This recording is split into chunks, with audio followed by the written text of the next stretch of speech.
Okay, mga kababayan, ito po si Retired General Jerry Valeroso na nawawala po. Ang huli po niyang kasama at kausap ay si Martin Romualdez.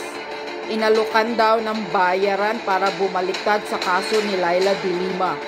Ayan po, ipakikalat po natin to kasi ito po ay panawagan ng kapatid na si Nida Valeroso.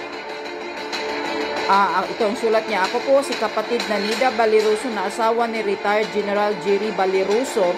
Sana po ay matulungan niyo po kami ng aking mga anak na ipakalat ang post na ito para sa mabilisang paghahanap sa kanya dahil halos 2 buwan na siyang nawawala. O ayan, may telephone number pa dyan kung sino ang nakikita sa general na to, Retired General Jerry Valeroso na nawawala.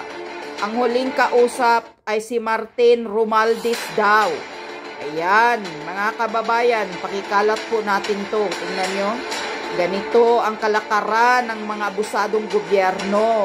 Pati retired general nawawala. Ayan. Ikalat po natin to, mga kababayan.